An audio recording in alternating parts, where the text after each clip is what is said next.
Hello and welcome to another free code session. My name is Jason Bach, and I've not been a good person with branches and all that other good stuff with StaticCast lately. I do want to dive into the option of T thing is the next thing. And again, I'm going to be using some stuff from this book, Functional Programming in C#. But before I get to that, I do want to see what's possible with inferring the generic type. So for example, if I would say where work is T is iWork, and then you pass T in here, is it possible to find out what T is constrained to? And if it's if there's a constraint to an interface, then, you know, if we can do that,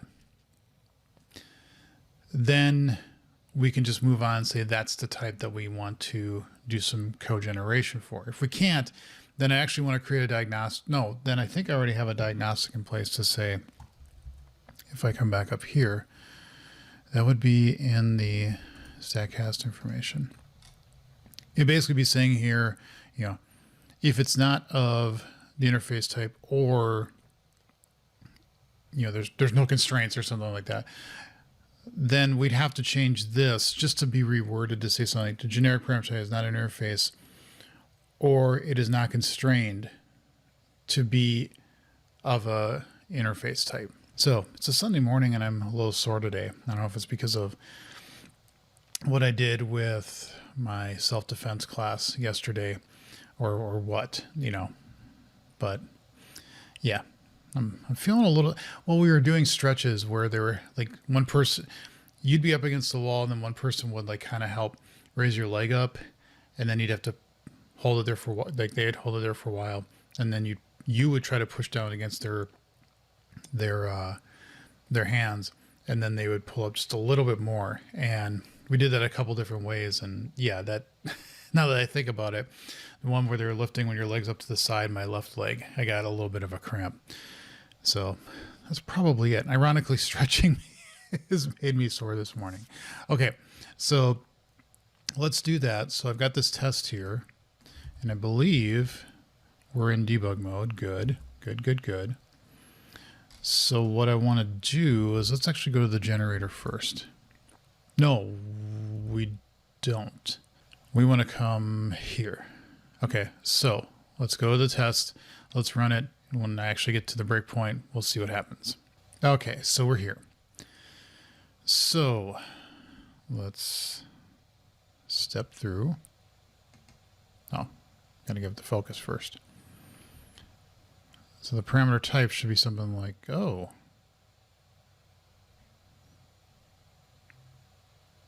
Well, that's, oh, I didn't put it's a Sunday morning.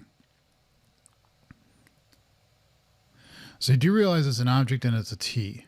If I say 0 here, well, that gives me stuff, right? It's a predefined type syntax. Okay, so then if I said 1, why did you say that was null? Oh, now, did I hover? Maybe I hovered over symbol. I don't know. So we find an identifier name syntax.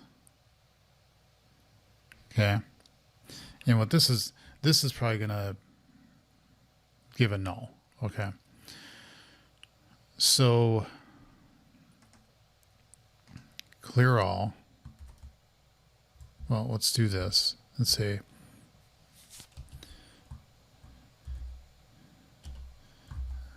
identifier name syntax, right? Oh, you don't know what that is. Okay, well, it's an identifier name.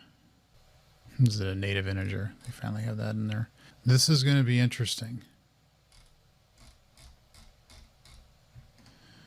because this, oh, it does give a symbol. It's just, what is the symbol? Okay.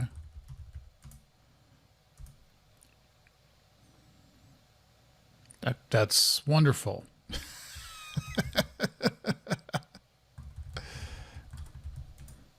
What are you?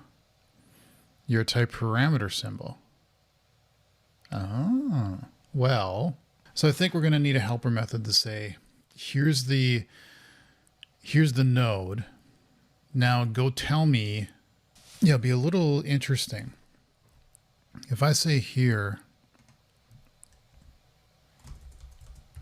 it's not going to give me much because this is just a nice symbol, right? Symbol is just a nice symbol. Come on. Come on. What is symbol? It's a nice symbol, so we're not going to get really much. But it's a type parameter symbol. So if it's a type parameter symbol, then what can we do with it? Either way, we're doing, what is the right thing to do at this point? It's either going to be a name type symbol, which means it was at least defined, or it's a type parameter symbol. Okay. Is it possible, and this is just my inexperience with type parameter symbol, I may have used this with rocks, I don't remember, but you have to kind of do some investigation to say what exactly is the type parameter symbol. So let's stop this for a second. I'm kind of curious, what would sharp lab IO do? And this doesn't have anything to do with, like, we say public interface, I work.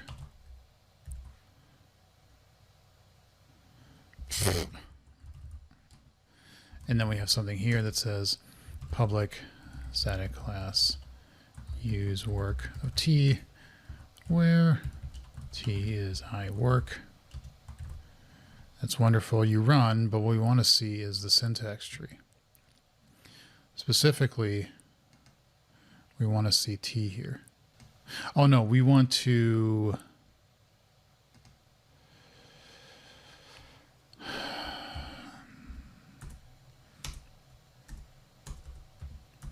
the syntax highlighting that Sharp Lab uses is a little weird. Public static void do. We don't care. And so what we really want is to do use work. It's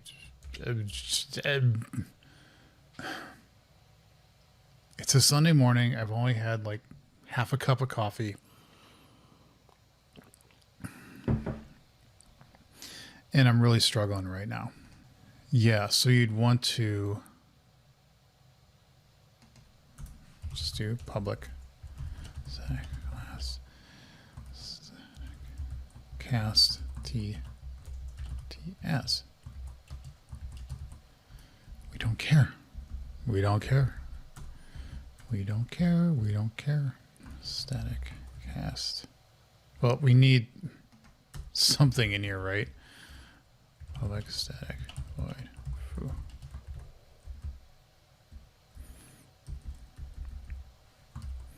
Object T. Why do you do that? T dot foo. We don't care. Okay, so now what's T? Yeah, you just know you don't have the symbols. You just give me the syntax. Yeah, I should have thought of that. Oh well, that was a bad move. It was a bad move. So what can we do here? This does give us a symbol. It's just not a name type symbol.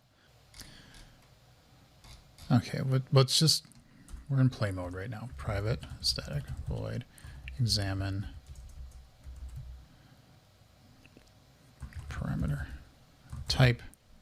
What the heck is this? Type syntax node semantic model.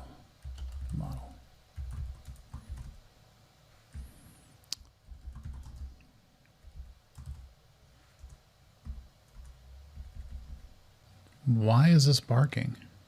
God, that took forever.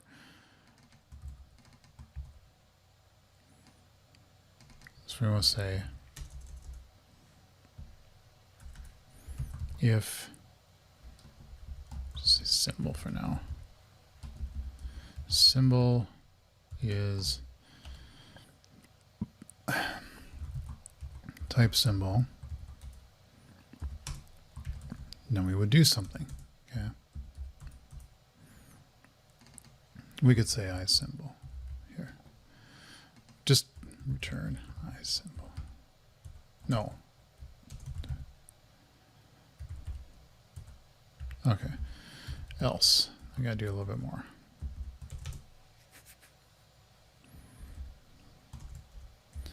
Else if symbol is type parameter. Well, that would be fine too. Okay, so what do we have on this?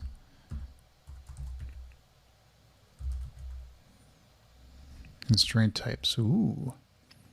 Ooh. The types that were directly specified as constraint. Wow, this might be actually. Can you actually specify more than one? I think you can. Like if I had public interface I stuff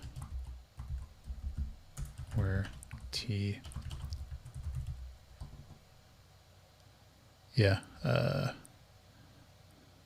Constraint calls always specified for type parameter T. Oh, so you'd say I stuff. Which is possible. You could have something that implements both interfaces, and you're saying I needed to have both. And hopefully what this does is it says, well, here's all of them. Now, this actually leads to a very interesting conundrum. But I think it's pretty simple to get around. We give an array of type symbols back. Because if we have here constraint types, we would just return that back. And then what this would have to do is say for each one that this node represents, do this. That's interesting. Okay, so let's say get parameter types. So this is going to be immutable array. Is that what that's giving back? Yep, but we want that as a named type symbol because it's just easier, you know. If I say here type symbol, what breaks? Okay, nothing. Oh, because we're just getting the members, and so after that, that's okay. Oh, okay. See, again, Sunday morning coffee. So we want to say here I type symbol. Okay, except get that out of the way. Your parameter types. So we're going to say here is, I forget, I got to sit down sometime with the immutable array. I type symbol. What I'd love to say is just create, not cast up.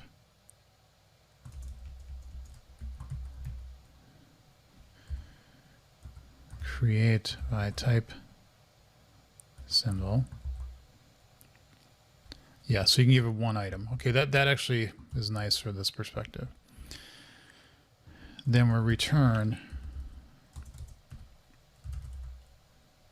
constraint types. Else, yeah, we need the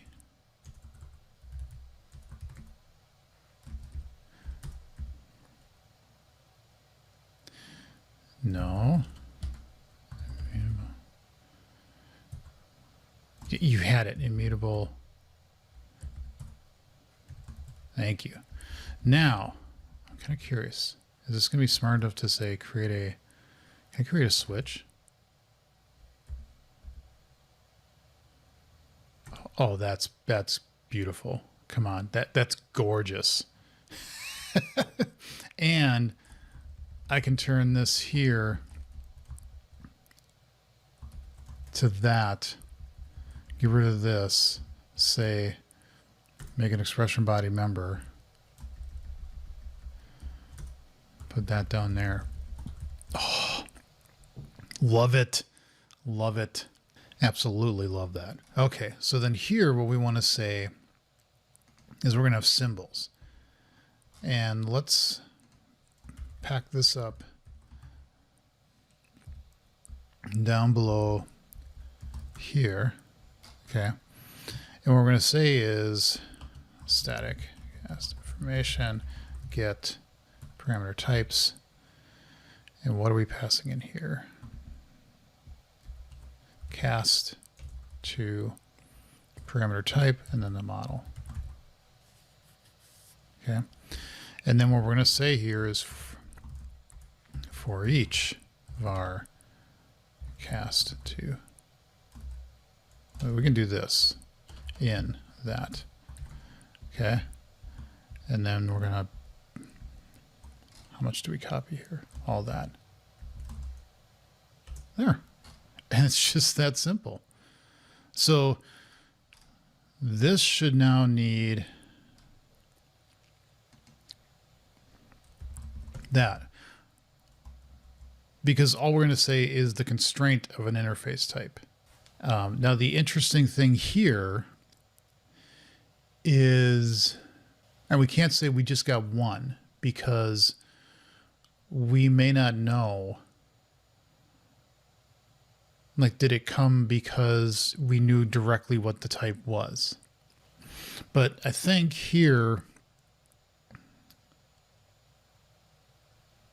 yeah, this is where we want to say, or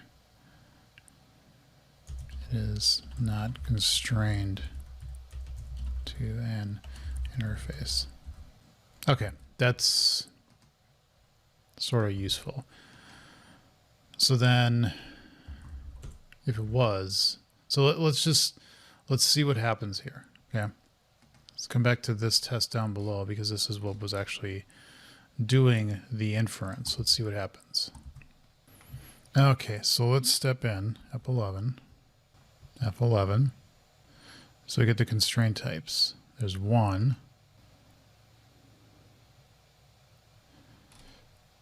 Looks like you're a name type symbol.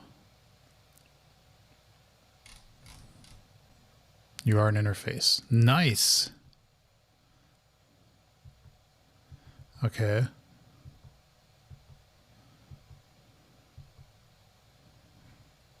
Would you come back as, I don't know if you need to do that anymore. Okay, so then if we just keep going, and now it's green because it realized it needed to do that.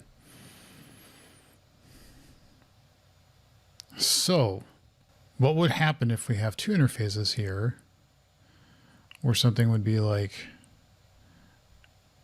some other random interface that has a member on it? It should generate both, right? And then if this was not a correct type, we would get a diagnostic. So we do need some diagnostic tests in here as well. But what we could do, just because I'm a curious fella,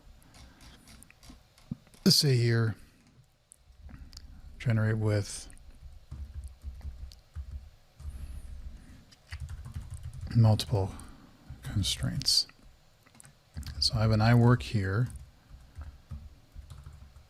That doesn't matter. And then I have a iCar. I can't think of a better one. But then I say iCar here. This is okay because we're just saying it. You could be that. Okay, hold on. We're putting in. This is where it's gonna be a little like you could have passed in a car, and we're saying we want to call work on it, and that's fine because whatever was above us is saying both of these are fine. In this case, we're saying, hey, call this if it has basically a work method on it, because it could have. But then if it's a car, it wouldn't have it. That's where tune in next time, folks, because the next episode is going to have the option. You know what I mean? Okay, we got the spaces here. Good. So we're going to say, what did I say it was called? Drive? Drive. Drive. And that's it. And then we could have like a classical StaticCast generation with that. Look at that. It got both. That is beautiful. So before I forget,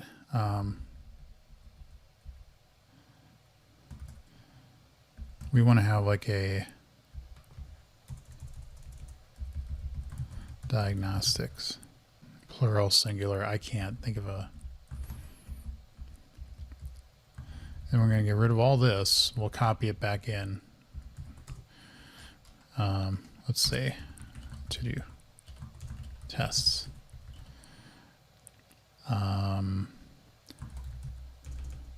Where TAS is a class.